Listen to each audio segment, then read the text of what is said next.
Desde 2019, el 25 de octubre, es el Día Mundial de la Ópera. El objetivo es sensibilizar al público sobre el impacto positivo de los valores culturales que representa el género lírico. La elección de la fecha no es casual, ya que ese día nacieron el compositor francés Georges Bizet, autor de la famosísima ópera Carmen, y el popular autor de valses Johann Strauss. Pero la ópera no es solo un género musical. En realidad, es una forma de arte escénico que combina música, canto, actuación, escenografía y a veces danza para contar una historia. Por esta razón se presenta en teatros con orquesta en vivo. Esta disciplina artística nació en Italia a finales del siglo XVI, durante el Renacimiento tardío, y se relaciona con los intentos de recrear el drama griego antiguo según la concepción de los humanistas italianos. En nuestro país fue hasta el siglo XIX cuando se vivió un auge de la ópera, ligado a la construcción de espacios como el Gran Teatro Nacional, antecesor del Palacio de Bellas Artes, el Teatro de la Paz en San Luis Potosí y el Teatro Degollado en Guadalajara. De esta forma, México se convirtió en una parada obligatoria para las grandes compañías europeas y sus figuras más populares. Todavía hoy se recuerda el famoso Agudo de México, con el que la divina María Callas deslumbró al público nacional la noche del 3 de junio de 1950, al final del segundo acto de Aída. Desde la cuarta década del siglo pasado, nuestro país cuenta con su propia Compañía Nacional de Ópera. También existe otra compañía llamada Compañía Nacional de Ópera Mexicana, Canto del Alma, que se fundó en 2010. 2025 ha sido el año en que se llevó a cabo por primera vez en la Ciudad de México el Festival de Ópera. Durante casi todo el pasado mes de agosto, el público asistió a la representación de óperas como La Capa, de Giacomo Puccini, o Tríptico Mexicano, 3 microóperas de Rodrigo Macías y Osvaldo Martín del Campo, que retratan pasajes de la vida de personajes como Rosario Castellanos. Se espera que el festival siga celebrándose cada año para dejar claro que la ópera no pertenece a una élite. Para ADN Noticias, Víctor Núñez, Fuerza Informativa Azteca. Qué maravilla la ópera que surge hacia el cierre, hacia el final del Renacimiento. Pablo Bullosa, querido Pablo, ¿cómo Muy buenas estás? noches, Manuel. Qué gusto, muy buenas noches. Gabriel Díaz. Gabriel, Manuel, ¿cómo te va? Buenas noches. ¿Cómo estás? Muy buenas noches. Sergio Vela. Querido Manuel, Pablo, Gabriel. Sergio, Es tu Gabriel. mesa esta, ¿eh? Dios mío, pues ya me Es tu echaron un mesa, montón. es tu mesa. Gabriel, la ópera. La ópera, fíjate, la plural de opus. Sí. Porque tiene que ser las obras, ¿no? Y yo creo que le hace honor al nombre, a la raíz latina, porque es la conjunción de un montón de artes. Por supuesto, el canto, que luego se distinguió como bel canto a partir de las óperas de Verdi, pero tiene teatro, tiene escenografía, tiene vestuario, tiene ballet, tiene danza, etcétera. Es un espectáculo verdaderamente muy completo desde el punto de vista estético, es muy completo, ¿no? Alguna vez algún amigo me preguntó, o alguien me preguntó, ¿y por qué te gusta la ópera? Y nada más le contesté, bueno, ¿y por qué no? ¿Y por qué no? Soy un aficionado a la ópera, no un conocedor como Sergio, y verdaderamente he seguido desde muy niño este gusto. Me di cuenta además, yendo a Bellas Artes, que la ópera es un espectáculo bastante democrático, ¿no? Frecuentemente, un poco como decía Lennon, los de las filas de adelante agiten sus joyas y los de atrás aplaudan. Pero si te vas por los distintos estratos y llegas hasta el tercer piso, verdaderamente tú ves ahí una conjunción de clases sociales tremenda, ¿no? Es decir, no es una cuestión elitista como uno pudiera suponer, ¿no? Y pues en el tiempo, Sergio lo dirá, después ha habido la intención explícita de hacer un espectáculo popular. Bueno, yo creo que el más representativo es la flauta mágica de Mozart, ¿no? Que lo hicieron adrede para que la gente fuera a disfrutar del espectáculo, ¿no? Una ópera además que pues, es en muy buena parte hablada, no solamente cantada. Entonces mi afición por ella surgió por estas cuestiones y además por las discusiones con mi jefe Nacho Suárez, fíjate tú. Desde que estábamos en secundaria. Desde secundaria Discutíamos. Yo siempre fui... Discutían de lo que sea, no un apasionado, también de la ópera. Un enamorado de María Callas, desde niño, ¿no? Para mí no ha habido una cantante mejor, la voz portentosa que tenía, ese timbre, y sobre todo esa forma de actuar las óperas, ¿no? Y él me contraargumentaba con Tebaldi o con Soder. Entonces eran unas discusiones muy interesantes, ¿no? Y luego, pues ya con los tenores, ¿no? Con los tenores yo cada vez me sorprendo más y puedo opinar lo que dicen de Carlos Gardel. Caruso cada vez canta mejor. Fue el que llevó la ópera por primera vez, no sé si por primera, pero fue el que la llevó al fonógrafo y durante las primeras 2 décadas del siglo XX fue el artista que se oyó en todo el mundo. Fue un blockbuster, es decir, vendió más de 1 millón de discos Caruso desde aquellos tiempos. Y con todo y que son grabaciones antiguas, se oye un Caruso verdaderamente. Me recuerda mucho a Pavarotti, sobre todo en el timbre. Pero, en fin, hasta ahí la dejo. Nada más les digo que yo creo que de todos los que estamos aquí, incluido Sergio, el único que ha cantado ópera en Bellas Artes he sido yo. ¿Has cantado ópera en Bellas Artes? Hombre, luego les cuento. No, bueno, ahorita nos demuestras mejor. Al cierre nos demuestras. Pablo. Bueno, ya que vamos a contar cosas personales. ¿También has cantado? Yo no he cantado ópera, pero me casé por la religión católica y recuerdo con muchísimo gusto mi boda, y todos los que han ido a bodas saben que la boda siempre termina con esas palabras del Evangelio de San Mateo que dice: lo que Dios ha unido, que no lo separe el hombre. Y recuerdo esta frase porque en el principio, si nos fuéramos suficientemente en el tiempo hacia atrás, la música, la palabra y la acción estaban unidas en los ritos religiosos. De hecho, la religión y el arte siempre estuvieron unidos. Solo la civilización occidental ha separado la religión y el arte. Ha creado el arte secular, el arte no religioso. Pero creo que a la ópera le toca hacer lo que a la filosofía le toca hacer en el pensamiento, que es una labor de integración. A la ópera le ha tocado, y al arte en general le toca, volver a unir eso que hemos separado, volver a unir a la música, la palabra, a la acción. En ocasiones la ópera también une a las artes plásticas, a la danza. Y bueno, seguramente Sergio hablará un poco de los orígenes de la ópera, que en principio la ópera surge también tratando de recordar lo que pasaba en el teatro griego, que tenía estas cosas, las tragedias de los grandes clásicos, los coros cantaban y bailaban. Entonces estaban unidas, las tragedias se escribían en verso, estaban unidas la poesía, las palabras, la música, la acción, la danza, y un poco la ópera ha tratado de recordar eso. Muy brevemente, no voy a decir más, precisamente porque Sergio está aquí en la mesa. Creo que los aficionados a la ópera en México somos muy, muy afortunados de que alguien como Sergio Vela esté vivo, esté trabajando, porque nadie ha producido, dirigido y promovido el montaje de más óperas en nuestro país que Sergio Vela. Pues sí. Sergio tiene una preparación increíble como músico y sabe como los grandes expertos mundiales de la ópera. A esa altura está, no en vano ha recibido condecoraciones de Alemania, de Italia, de Francia, por todo el trabajo que ha hecho en torno a la ópera. Somos muy afortunados los aficionados de que Sergio esté con nosotros. Oye, si ya me voy a callar, no digo nada más. De por sí es un lujo escucharte cada viernes. Bueno, pero con este tema, pero con estas palabras de Pablo, vamos yo creo que ya sacando aquí las palomitas me retiro con un y tomamos nota de todo corazón. No, a ver, gracias, pero es que Pablo, es verdad. Querido. O sea, no estoy exagerando la nota, es verdad. Voy a hacer primero una eximiente de responsabilidad, porque en la mañana, aclaro a nuestro público, votamos sobre qué íbamos a hablar y yo quise reservarme hasta que alguno de ustedes se expresara. Una vez que Gabriel dijo, vámonos con el tema de la ópera, dije, bueno, pues no voy a decir que no, ¿verdad? Muchísimas gracias por tus palabras, Pablo, querido. A ver, la ópera es un gran invento de la cultura occidental.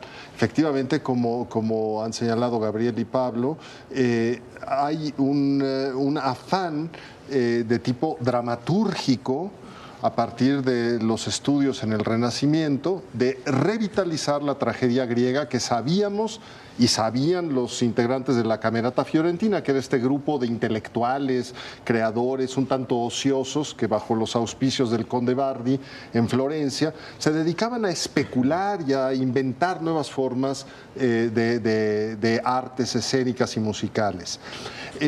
Lo que no sabían y no sabemos, porque no existía la escritura musical, es cómo sonaba la música griega. Es decir, tenemos muy pocas aproximaciones. Sabemos que había partes que se cantaban, que se entonaban, pero no sabemos cómo sonaba porque no había una escritura musical, que es un logro muy posterior. Eso tiene solamente 1000 años en la historia de la cultura y es un gran logro. Pensemos la gran maravilla que es poder cifrar en papel la altura del sonido, su duración, su simultaneidad, su sucesividad, etcétera. Bueno, entonces, a falta de mejor nombre, a las primeras obras dramáticas acompañadas de música se les empezó a decir obra, y eso, además de ser el plural de opus en latín, es decir, obras, en italiano ópera es obra. Entonces la obra, así como con una O mayúscula.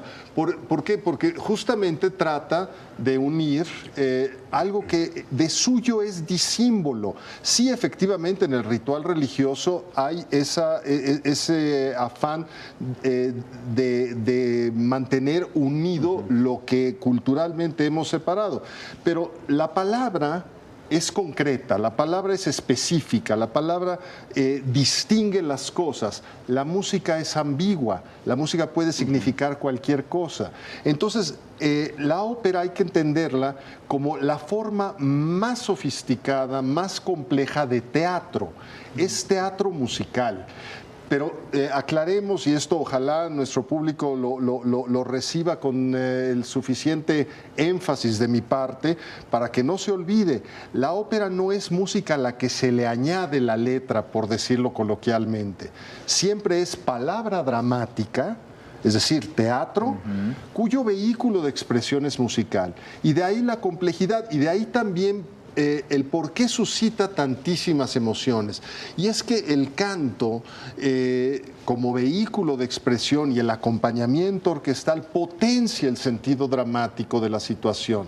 Entonces, cuando un personaje en un teatro no musical está diciendo un parlamento, pero el mismo parlamento lo escuchamos cantado, adquiere un relieve muy distinto. De ahí que el público de ópera sea un público tan devoto, tan entusiasta, a veces tan fanático, también hay que decirlo, ¿no? Es decir, como en todas partes que se cuecen habas, por supuesto que puede haber muchísima insensatez.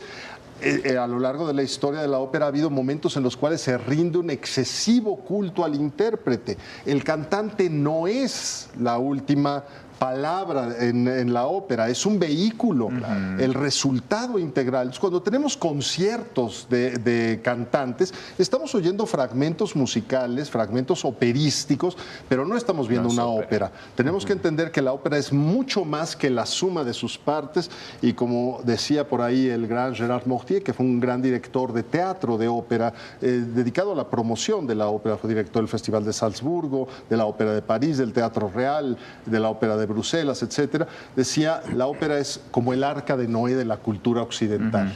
Yo en estos días he estado impartiendo en la Universidad de la Libertad un curso dentro del seminario que con gran alegría ofrezco ahí de apreciación de las artes sobre la ópera y el cine.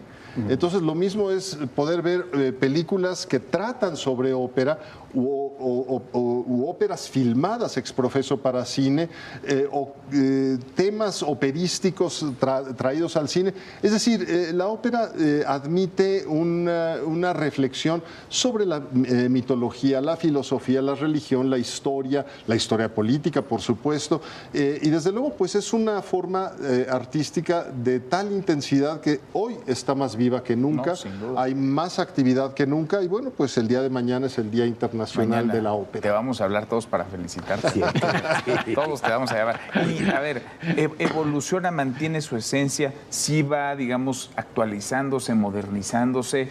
Es parte de una manera de perdurar, de permanecer en el tiempo, resiste, porque otros géneros pues no resisten o evolucionan o involucionan. ¿Qué hay de la ópera? Yo creo que esencialmente es lo mismo desde Orfeo de Monteverdi hasta lo más moderno que se haya escrito, ¿no? El otro día oí con mi querido Leonardo Curcio un fragmento de una ópera para mí absolutamente desconocida de un autor húngaro, cantada en este barítono magnífico, este ruso que murió hace Borostovsky, poco, Dmitri Borostovsky. No, ha evolucionado, por supuesto, pero creo que esencialmente los elementos que mencionó Sergio siguen siendo la arquitectura fundamental de la ópera, ¿no? Y además las temáticas han sido desde el drama, el espejo griego, de la tragedia que decía Pablo y Sergio, ha tenido los tintes de nacionalismo. Si tú oyes Nabucco de Verdi, ¿no? El coro de los cautivos ya pasó a la historia como esa evocación de la patria perdida, ¿no? Y por tanto Verdi se transformó en el héroe de la unificación italiana, ¿no? Contra la invasión. Decían Verdi, por no decir Vittorio Emanuele, rey de Italia, ¿no? Entonces, el nacionalismo, vaya, dicen que Mozart escribió la ópera de la flauta mágica en una clave masónica. En fin, ha tenido todas estas temáticas, el drama, por supuesto, y la ópera bufa, existen todo tipo de estas cuestiones, ¿no? Y lo que decía Sergio, ¿no? El protagonismo de los cantantes quizá no debería de ser tan notable, pero mucha gente va en las óperas distintas de Nueva York, que tú conoces muy bien, a ver si hay un encore de dos fundamentales piezas de dos óperas, ¿no? L'Elisi de Amor, La furtiva lágrima o La Donna Mobile de Rigoletto, ¿no? Entonces, ¿ha habido cuántos encores? Yo no me acuerdo, Sergio. Digamos que no llevo una cuenta. Tampoco es el criterio artístico más significativo. Lo que pasa es que de repente se puso de moda que un cantante muy aplaudido que vuelve a cantar el fragmento muy gustado, como si fuera una prenda de orgullo, de éxito total. Esta es una cosa un poquito de moda contemporánea. No es tanto que exprese de suyo una mayor importancia o una dificultad excepcional. Sí, son áreas notables, por supuesto, pero hay otras muchísimo más complicadas. Cantar un área de Mozart es bastante más difícil. Por eso hacemos la distinción, creo, entre virtuosismo y simplemente, digamos, lo que está bien hecho, ¿no? O sea... Sí, un buen desempeño y lo que realmente lleva a un nivel ya francamente excelso de expresión canora, ¿no? Canora y, como decía Gabriel en relación con María Callas, dramática, porque el cantante de ópera no solamente debe tener una técnica vocal adecuada para afrontar las dificultades técnicas y persuadir al espectador emocionalmente con su canto, sino que debe encarnar al personaje. Claro. Con verosimilitud. Preguntabas, Manuel, ¿en qué ha cambiado la ópera? Bueno, a lo largo de la historia ha habido momentos en los cuales ha habido preponderancia del intérprete. Hoy en día, quizá, porque vivimos una época cargada de aspectos visuales, la interpretación escénica ha revestido una gran renovación. No siempre de manera afortunada. A veces los directores de escena se toman unas libertades, a mi juicio, deformantes de la naturaleza de la ópera, en aras de proponer una interpretación, una visión propia, a veces tergiversan el sentido de la ópera. Pero digamos que dentro de todo podemos decir que la ópera, gracias también a los medios de comunicación y a la traducción simultánea que se proyecta, de tal manera que no hay ya obstáculo para disfrutar la trama, la ópera está más viva que nunca. Hay más teatros, hay más grabaciones, hay más videograbaciones, hay más divulgación y hay mucho mayor accesibilidad. Los medios de comunicación nos permiten una total accesibilidad. Y corre por todas las plataformas. Por todas partes. Redes sociales. Hay cursos, hay críticas, hay todo el material, libretos, todo accesible y casi todo de manera gratuita, independientemente de los costos que tenga que Peleas por los boletos también hay. También. Reventa. También, pues eso llega a todos lados, ¿eh? A ver, y por lo que les escucho y les entiendo, se requiere una armonía, digamos, para que el todo funcione. Es decir, Sí. no solamente la voz, no solamente es la escenografía, no solamente es la trama, es Lo ideal es que todo esté en un máximo todo está en esplendor. una armonía, en un Es equilibrio. muy frágil. Es muy frágil. Todo puede fallar. Y el Cualquier talento ahí cosa de la puede fallar. dirección es fundamental. Por supuesto, la articulación. Pero cuando vas a ver una película y le preguntas a alguien si le gustó o no, y solo te dice, tiene una excelente fotografía, es que la película no estuvo tan buena.